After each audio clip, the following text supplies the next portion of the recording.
Depuis des siècles, l'expression « ouvrir la boîte de Pandore » évoque une action irréversible, un choix qui libère des forces incontrôlables et souvent désastreuses. Mais d'où vient cette légende?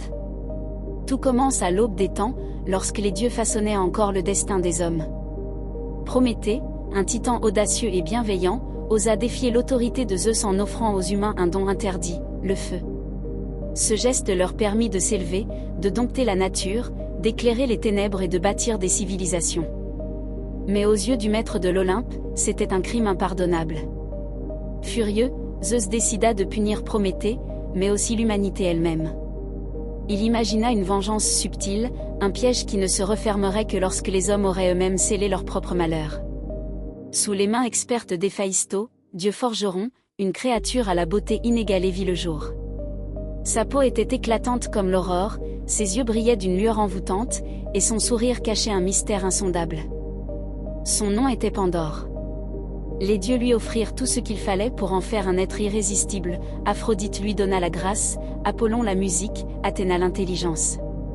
Mais Hermès, lui, glissa en elle la ruse et la curiosité insatiable. Ainsi paré, Pandore fut envoyée sur terre, offerte en épouse à Épiméthée, le frère de Prométhée. Ce dernier, malgré les avertissements de son frère, ne sut résister à son charme et l'accepta auprès de lui. Avec elle, les dieux envoyèrent un mystérieux objet, une jarre soigneusement scellée, accompagnée d'une interdiction formelle, ne jamais l'ouvrir. Les jours passèrent et Pandore vivait heureuse, mais un sentiment étrange grandissait en elle. Chaque fois qu'elle posait les yeux sur la jarre, une voix intérieure lui murmurait des questions. Que contenait-elle? Pourquoi les dieux lui avaient-ils interdit de l'ouvrir? Était-ce un trésor?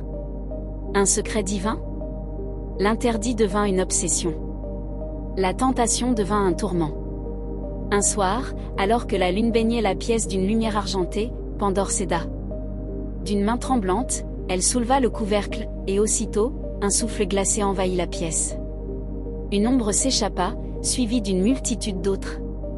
Des formes terrifiantes s'enroulèrent autour d'elle et s'envolèrent dans le vent. La jarre venait de libérer tous les maux du monde, la maladie, la douleur, la guerre, la vieillesse, la misère, la folie. Affolée, Pandore referma le couvercle, mais il était trop tard. Les fléaux s'étaient répandus sur terre, s'accrochant aux hommes comme une malédiction éternelle. Un sanglot secoua Pandore. Dans l'obscurité, un bruit léger se fit entendre, une présence persistait au fond de la jarre. Curieuse et désespérée, elle rouvrit lentement le couvercle. Une lueur douce s'en échappa, flottant comme une brise légère.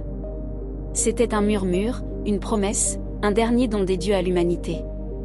L'espoir. Depuis ce jour, le monde ne fut plus jamais le même. La souffrance et l'injustice marquèrent l'existence des hommes, mais au milieu du chaos, l'espoir continua d'exister, fragile mais indestructible. Ainsi, l'histoire de Pandore est restée dans la mémoire des hommes comme un avertissement. Elle nous rappelle que la curiosité peut être un piège, que certains secrets devraient rester scellés, mais aussi que même dans les heures les plus sombres, une lueur d'espoir subsiste toujours. Mes chers amis, que pensez-vous de cette histoire? N'hésitez pas à partager vos avis dans les commentaires, je serai ravi de découvrir vos réflexions. Votre opinion est précieuse, alors à vos claviers. Abonnez-vous et aimez la vidéo pour plus de contenu inspirant et pour nous soutenir dans notre travail. Merci pour votre soutien.